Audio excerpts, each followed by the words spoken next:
This channel does not promote any violent, harmful, or illegal activities. All content provided by this channel is meant for an educational purpose only. এই মুহূর্তে একটা update আপনাদেরকে দিয়ে রাখি। ঠিক কোন জায়গায় হয়েছে এখনো পর্যন্ত আমরা যে খবর পাচ্ছি, লালকেল্লা থেকে ঢিলছোড়া দূরত্ব মেট্রো গেট নাম্বার 1 তার ঠিক সামনে ঘটেছে। এই মুহূর্তে আমরা যে খবর পেয়েছি আপনাদেরকে গ্রাফিক্যাল প্রেজেন্টেশনের মাধ্যমে দেখাচ্ছি। ডিসটেন্সটা কত কম শুভ, একদম এই দেখো রেড ফোর্ট, এখানে রাজা রেড ফোর্ট, সেখান থেকে মেট্রোর 1 নম্বর গেট তার সামনেই ঘটেছে। যে কথা বলছিলাম যে ত্রিস্তরীয় নিরাপত্তা থাকে, একটা ইনার রিং থাকে, তারপর একটা মিডল রিং থাকে, তারপর একটা আউটার রিং থাকে, তার বাইরের অংশটাকে বেছে নেওয়া হয়েছে যদি নাশকতা হয়ে থাকে। যদি এখনো বলছি টেকনিক্যালি আমরা, কিন্তু খুব পরিষ্কার যে লালকেল্লার একটা তো কিছু হয়েছে। একদমই এটা তো কোনো সাধারণ নিরীহ মানুষের কাজ নয়। ঠিক, একটা তো কিছু হয়েছে। আমরা নাশকতা এখনই বলি আর নাই বলি, তবে নাশকতার একটা হিন্ট কিন্তু দিল্লি পুলিশ দিয়ে দিয়েছে এই মুহূর্তে। শুভ আর একটা বড় খবর আসছে, কিছু সন্দেহভাজনকে আটক করেছে পুলিশ। আপনাদের ছবি দেখাবো। এই মুহূর্তে সন্দেহভাজনকে আটক করেছে। দিল্লি বিস্ফোরণের ঘটনায় সন্দেহভাজন আটক। এই মুহূর্তে বিগেস্ট খবর, সব থেকে বড় খবর। ये मैं 10 के ऊपर है, बाकी अभी मैं पकड़ बताइए भाई। মানে তুরন্ত অ্যাকশন বলা যেতে পারে। মাত্র 2 ঘন্টা হয়নি, তার মধ্যে সন্দেহভাজনকে অ্যারেস্ট করেছে দিল্লি পুলিশ। এই মুহূর্তের বড় খবর। এবং আশা করা যায় শুভজিৎ, যে জায়গায় এটা হয়েছে লোকেশন যা, সেখানে অসংখ্য সিসিটিভি থাকার কথা। ঠিক, আজকাল সাধারণ পানের দোকানে সিসিটিভি লাগানো থাকে, সুতরাং অসংখ্য সিসিটিভি থাকার কথা। লালকেল্লার এত কাছে ব্যাপারটা ঘটেছে। এই মুহূর্তের বড় খবর, সন্দেহভাজনকে 2 ঘন্টার মধ্যেই অ্যারেস্ট করেছে, গ্রেফতার করেছে দিল্লি পুলিশ, যে খবর পাচ্ছি আমরা। কনক চৌধুরী, আপনার কাছে আবারও যাব। আপনি যে কথা বলছিলেন, একদম শুভজিৎ, সন্দেহভাজন যদি ধরা পড়ে থাকে, আর কিছু ঘন্টা আগে যদি ধরা পড়তো তাহলে আরো ভালো হতো, কিছু নিরীহ প্রাণ বেঁচে যেত।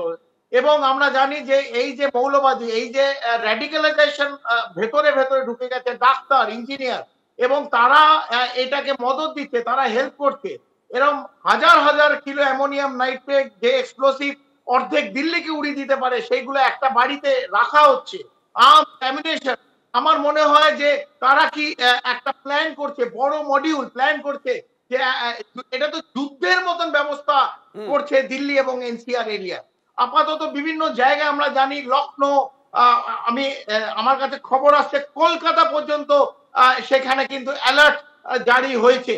এবং আমরা বারবার বলছি কলকাতা, উত্তর পূর্ব এইখানে কিন্তু টার্গেটের মধ্যে আছে। আমরা আবার বলছি দিল্লি, এনসিআর টার্গেটের মধ্যে আছে। এবং আজ বলছি না, আমরা বিগত 4 মাস, 5 মাস, 6 মাস ধরে এটা আমাদের বারবার আলোচনা হয়েছে।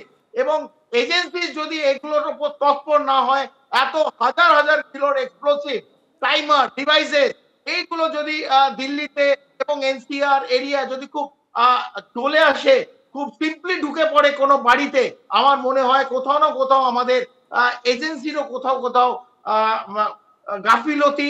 এই প্রশ্নটা যদিও আজকে করা উচিত নয়, তবে একটা কোথাও না কোথাও গাফিলতি হচ্ছে। হ্যাঁ কর্নেল চৌধুরী, দেখুন গেলাসের একটা দিক খালি আর একটা দিক, মানে কিছুটা 50% খালি আর 50% ভর্তি, দুটো দিক থেকেই এই তর্কটাকে এগিয়ে নিয়ে যাওয়া যায়। তার কারণ দেখুন, যে পরিমাণে অ্যামোনিয়াম নাইট্রেট উদ্ধার হয়েছে, বোমার মশলা উদ্ধার হয়েছে, বিস্ফোরক উদ্ধার হয়েছে, তাতে কুড হ্যাভ বিন আরো বড় হতে পারতো, আরো বিরাট হতে পারতো। যদিও যা হয়েছে এটাকে আমি খাটো করছি না, এটাও বিরাট। কিন্তু প্রশ্নটা হচ্ছে, অপারেশন সিঁদুরের পর এই যে ডিউরেশনটা আমরা দেখলাম, যেখানে একের পর এক প্রধানমন্ত্রী, স্বরাষ্ট্রমন্ত্রী, আমাদের সেনা প্রধান, 3 বাহিনীর প্রধান বারবার বলে গেলেন যে আর যেন যুদ্ধ চাপিয়ে দেওয়া না হয়। এই পরিস্থিতিটা আপনাকে ব্যাখ্যা করতে বলবো, আমি জিও পলিটিক্যাল সিনারিওটা ব্যাখ্যা করতে বলবো, ভারত কিভাবে দেখবে এটাকে। একদম আপনি যেটা বললেন সঠিক। ভারতকে আমার মনে হয় এই যে হাইড্রার হাত পা কেটে লাভ নেই, হাইড্রার মাথাটা যতক্ষণ না থেতলে দিচ্ছে, পাকিস্তান টেররিস্তানকে যতদিন থেতলে দেওয়া হচ্ছে, তার মোল্লা মুনির, আসিম মুনিরের যে মাথাটা, সেটা যতক্ষণ ঘুরিয়ে দেওয়া না হবে, ততদিন কিন্তু টু ব্লিড ইন্ডিয়া বাই 1000 কাট, এই জিয়া ডক্টরিন কিন্তু বারবার প্রয়োগ করবে ভারতের উপর। এবং আমরা দেখছি সেটাই হচ্ছে। সেটা কোনো সময় ফরিদাবাদে হচ্ছে, কোনো সময় দিল্লি হচ্ছে, কোনো সময় পুলগামায় হচ্ছে, কোনো সময় পেহেলগাঁওয়ে হচ্ছে। এটা কিন্তু কন্টিনিউয়াস এফর্ট একটা চলবে। আমাদের এই সময় কিন্তু আইএসআই বাংলাদেশে পূর্বই কিন্তু তাদের অফিস খুলেছে, সেখানে কোনো ট্যুরিজমের জন্য যায়নি। সেই উত্তর পূর্ব আমাদের 7টা রাজ্য এবং পশ্চিম বাংলা আমাদের কিন্তু আরো বেশি অ্যালার্ট থাকতে হবে, কারণ ওখানে যেভাবে আইএসআই গতিবিধি বেড়েছে, জঙ্গি সংগঠনের গতিবিধি বেড়েছে, জৈশে মোহাম্মদ লস্করে তৈবার আজকে একজন জঙ্গি পাবলিকলি বলেছে আমরা কিন্তু পূর্বর দিকে এবার অ্যাটাক করব এবং ভারতবর্ষকে ভেঙে দেব। এই যে বারবার কথাগুলো হচ্ছে, মানে আপনি যেটা বলতে চাইছেন কর্নেল, যদি ওই ঘটনাগুলোর সঙ্গে এটার যোগসূত্র থাকে তাহলে আমাদের শত্রু রাষ্ট্র কন্টিনিউয়াসলি ভারতের শান্তি ভঙ্গের চেষ্টা করছে। শুভজিৎ, যেটা কর্নেল বলতে চাইছেন। এই মুহূর্তে যে খবর পাচ্ছি আমরা, মৃতের সংখ্যা বেড়ে 10। এই মুহূর্তে আমরা যে খবর পাচ্ছি মৃতের সংখ্যা বেড়ে 10। সংবাদ সংস্থা পিটিআই সূত্রে খবর পেয়েছিলাম এর আগে মৃতের সংখ্যা 8, আর এই মুহূর্তে যে খবর পাচ্ছি মৃতের সংখ্যা বেড়ে হয়েছে 10। রক্তিমের কাছ থেকে সর্বশেষ খবরটা জেনে নেব। রক্তিম, এই মুহূর্তে সবচেয়ে চাঞ্চল্যকর তথ্য হচ্ছে যে গাড়িটি বিস্ফোরণ হয়েছে সেই গাড়িটি ইতিমধ্যে পুলিশ সূত্রে খবর গাড়িটা স্লো মুভ করছিল, অর্থাৎ সিগন্যাল ছিল গাড়ি স্লো মুভ করছিল, সেই স্লো মুভ করা গাড়িতেই বিস্ফোরণ।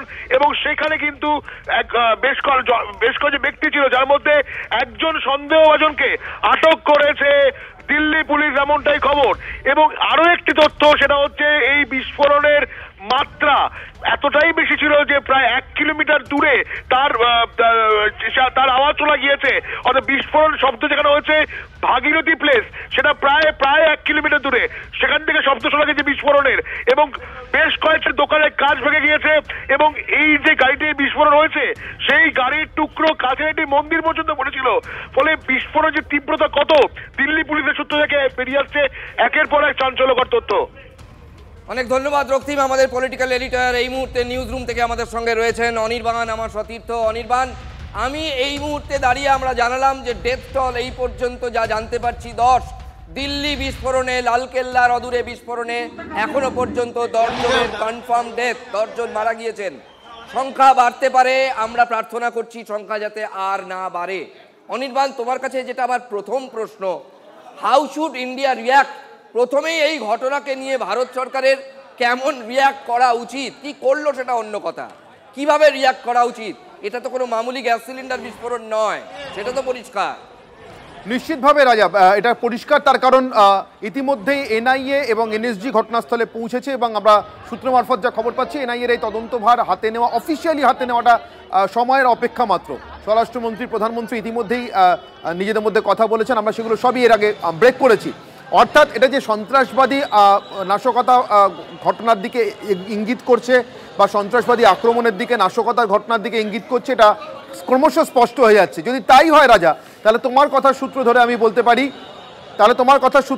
বলতে পারি রাজা, যে ঠিক এর আগে ভারত সরকারের পক্ষ থেকে যে প্রতিক্রিয়া দেওয়া হয়েছিল পহেলগাঁও বিস্ফোরণের পর, পহেলগাঁও সন্ত্রাসবাদী হানার পর, অপারেশন সিঁদুরের পর, যে এরপর ভারতের ভিতরে যে কোনো ধরনের সন্ত্রাসবাদী হামলার ঘটনা, তার সঙ্গে যদি পাকিস্তানের কোনো যোগাযোগ পাওয়া যায় তাহলে সেটাকে ভারত আর আলাদা করে শুধুমাত্র সন্ত্রাসবাদী হামলা হিসেবে দেখবে না, সেটা ভারতের বিরুদ্ধে ঘোষণা করা একটি যুদ্ধ হিসেবেই দেখবে। এবং যুদ্ধ ঘোষণা করলে তার যে প্রত্যুত্তর হয়, প্রতিক্রিয়া হয়, সেভাবেই ভারত প্রতিক্রিয়া দেবে। অর্থাৎ ভারত সেক্ষেত্রে সরাসরি যুদ্ধে যাবে। আমরা কিন্তু জানি যে অপারেশন সিঁদুরে ভারত কূটনৈতিকভাবেও বিশ্বের সমস্ত মঞ্চে বিভিন্ন দেশে পাঠানো নিজেদের যে কূটনৈতিক দূতেরা গিয়েছিলেন, সংসদীয় প্রতিনিধি দল, তাদের মাধ্যমে, এবং এমনকি রাষ্ট্রপুঞ্জ সর্বোচ্চ যে কূটনৈতিক মঞ্চ, সেখানে পর্যন্ত কিন্তু এটা বারবার বলে এসছে যে আলাদা করে পাকিস্তানের বিরুদ্ধে ভারত কোনো যুদ্ধ করেনি। থামালাম, দেখো প্রধানমন্ত্রী, স্বরাষ্ট্রমন্ত্রী, 3 বাহিনীর প্রধান গত 6 মাসে অন্তত 78 বার বলেছেন যে অপারেশন সিঁদুর শেষ হয়নি, চলছে। আমি একটা ফিগার বললাম 78, হয়তো সেটা কম বেশি হতে পারে। বারবার আমরা দেখিয়েছি, যদি এটা নাশকতামূলক কাজ হয়ে থাকে, যারা এটা করলো তারা কি সেই কথাগুলোকে লাইটলি নিয়েছিল? তারা কি তাহলে ভারতের কাছে আরো ভয়াবহ রূপ দেখতে চায়? যারা এই মুহূর্তে ভারতের কাছে কি রূপ দেখতে চায় সেটা তারাই বলতে পারবে রাজা। তবে এটা ঘটনা যে পরিবার পরিজন সহ সমস্ত কিছু হারানো এবং নিজের বেঁচে থাকার জন্যই বিলাপ করা হাফিজ সাইদ, তারা কি ঘরে বসে আছে? নিশ্চিতভাবে নয়। মাসুদ আজহার, আমরা জানি এরা এরপরে আবার ঘুরে দাঁড়ানোর চেষ্টা করে এবং এদেরকে ঘুরে দাঁড় করানোর জন্য পাকিস্তানের যে চেষ্টা, সেটাও আমরা বারবার দেখেছি কিভাবে নতুন করে আবার জঙ্গি শিবির খুলছে, সেই জঙ্গি শিবির কিভাবে লুকিয়ে রাখার চেষ্টা হচ্ছে অন্তত উপগ্রহ ছবিতে, স্যাটেলাইট ছবিতে, যাতে তার উপস্থিতি ধরা না পারে। ফলে পাকিস্তান কুকুরের লেজ, কোনোদিন সোজা হয়নি, হবে না। অন্তত সন্ত্রাসবাদীদের মদত দেওয়ার প্রশ্নে পাকিস্তানের অবস্থানের ইতর বিশেষ কখনো পর্যন্ত ঘটতে দেখা যায়নি। জন্মলগ্ন থেকে আজ পর্যন্ত ভারতের বিরুদ্ধে তার এই সন্ত্রাসবাদী যুদ্ধ জারি আছে, জারি থাকবে। কিন্তু ভারত যে প্রতিক্রিয়া বা প্রত্যুত্তর দেবে বলেছিল, সেটাকে তুমি যেটা বলছিলেন লাইটলি নিয়েছিল কিনা, সেটা কিন্তু অবশ্যই প্রশ্ন। তার কারণ এক্ষেত্রে যদি নাশকতা এবং সন্ত্রাসবাদী হামলা প্রমাণ হয় এবং তার সঙ্গে যদি পাকিস্তানের মাটির সামান্যতম সংযোগও পাওয়া যায়, তাহলে কিন্তু ভারতকে তার যে পথ, সেই পথেই এগোতে হবে রাজা, অর্থাৎ যুদ্ধ ঘোষণা, সরাসরি যুদ্ধ ঘোষণার পথে যেতে হবে। অনির্বাণ, আরেকটা প্রশ্ন, আমি জানি না, আবারও বলছি, আমরা এখন ওই যদি কিন্তু রেখেই বলছি, কারণ এখনো পর্যন্ত যেহেতু অফিসিয়াল কোনো স্টেটমেন্ট কারোর তরফ থেকে দেওয়া হয়নি। তাৎপর্যপূর্ণ বিষয়, আমি জানি না এর সঙ্গে কোনো লিঙ্ক আছে কিনা, মাত্র 48 ঘন্টা আগে আসিম মুনিরকে পাকিস্তান সরকার আরও একটা উচ্চ আসনে বসিয়েছে, চিফ অফ ডিফেন্স ফোর্সেস। আমি জানি না অ্যাসাইনমেন্ট ছিল কিনা তার কাছে। অনির্বাণ, নিশ্চিতভাবে চিফ অফ ডিফেন্স স্টাফ আসনে বসা শুধু নয়, তিনি কিন্তু এর ফাঁকে, শুভ এবং রাজা তোমাদের দুজনকে মনে করে দেবো, এর ফাঁকে কিন্তু তিনি আমেরিকান প্রেসিডেন্টের সঙ্গে বৈঠক পর্যন্ত করে এসছেন, হোয়াইট হাউসের ডিনারটাও করে এসছেন। ফলে পাকিস্তানের মাটি থেকে সন্ত্রাসবাদ বিরোধী যুদ্ধ পরিচালনার ক্ষেত্রে পাকিস্তানের যে মদত, সেই মদতের পরও পাকিস্তান যে বিশ্বের সর্বোচ্চ শক্তির মদত পেয়ে চলেছে, সেটাও একই রকমভাবে স্পষ্ট। আন্তর্জাতিক পরিস্থিতির জায়গা থেকে দাঁড়ালে রাষ্ট্রপুঞ্জে ভারত যতবার বলেছে যে তারা পাকিস্তানের বিরুদ্ধে অপারেশন সিঁদুর সরাসরি পরিচালনা করেনি, করেছে পাকিস্তানে থাকা জঙ্গি ঘাঁটিগুলোর বিরুদ্ধে, ততবারই কিন্তু ভারত এটাও স্পষ্ট করেছে এরপরে আর একটি আক্রমণকেও কিন্তু সরাসরি পাকিস্তানের ভারতের প্রতি আক্রমণ, পাকিস্তানের সামরিক বাহিনীর আক্রমণ হিসেবে ট্রিট করা হবে। সেটাকে এই ট্রাম্পের বাড়িতে ডিনার খাওয়া পাকিস্তানের চিফ অফ ডিফেন্স স্টাফ কি ওই ট্রাম্পের ডিনারের সৌজন্যে খুব হালকা করে দেখেছিলেন, নাকি পিঠ চাপড়ানিতে অন্য কোনো ইঙ্গিত বা প্রতিশ্রুতি ছিল, সেটা ভবিষ্যৎ বলতে পারবে শুভ। অনির্বাণ, তুমি আমাদের সঙ্গে থাকো প্লিজ। কর্নেল রাজেন্দ্র ভাদুরী এই মুহূর্তে অবসরপ্রাপ্ত সেনাকর্তা আমাদের সঙ্গে লাইভে রয়েছেন। কর্নেল ভাদুরী, শুভ সন্ধ্যা। আপনাকে আজকে শুভ সন্ধ্যা বলতে খারাপ লাগছে যদিও, যাই হোক, আমাদের দেশে এত বড় একটা আক্রমণ নেমে এলো, আমি এটাকে আক্রমণই বলবো, আমাদের সহনাগরিক 10 জন মারা গেলেন। আপনি ঘটনাটাকে প্রাথমিকভাবে কিভাবে দেখছেন? না, এটা যদি এস্টাবলিশ হয় যে কোনো গাড়িতে কোনো পার্টিকুলারলি মেকানিক্যাল ফেলিয়ার বা আদার কোনো রিজনস এর কারণে বিস্ফোরণ হয়নি, আর এটা একটা ডেলিবারেট এক্সপ্লোসিভস প্লান্ট করে car bomb explosion, improvised explosive device যদি ইউজ করা হয়, যেটা যদি ইনভেস্টিগেশনে এস্টাবলিশ হয়, তাহলে ডেফিনেটলি এটা একটা আক্রমণ। অ্যান্ড আরো তদন্ত করে খোঁজ নেওয়া দরকার যে এটার পেছনে কে কারা এই জিনিসটা করেছে, অ্যান্ড যারা করেছে তাদেরকে ডিউ শাস্তি দেওয়া দরকার। সেটা মিলিটারিলি হোক। যদি বিস্ফোরক আনা হয়ে থাকে কর্নেল ভাদুরী, লালকেল্লা পর্যন্ত সেই বিস্ফোরক বয়ে তো নিয়ে যেতে হয়েছে, সেটাও তো চারটিখানি কথা নয়। আপনি কিভাবে দেখছেন?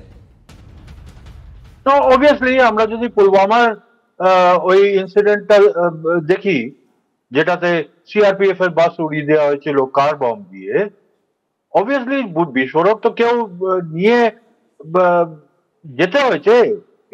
এইটা যদি আদৌ যদি একটা কার বম হয়, তার মানে এই কার বমটাকে কোথাও ফার্স্টলি এক্সপ্লোসিভস গুলোকে কোথাও থেকে প্রকিওর করা হয়েছে, এনে একটা পার্টিকুলার জায়গায় মানে একত্র করা হয়েছে, ওইখানে এই গাড়ির মধ্যে অ্যাসেম্বল করা হয়েছে, তারপরে এই গাড়িটাকে একটা high security zone, national capital, তার ভেতরে একটা জায়গা অব্দি নিয়ে যাওয়া হয়েছে।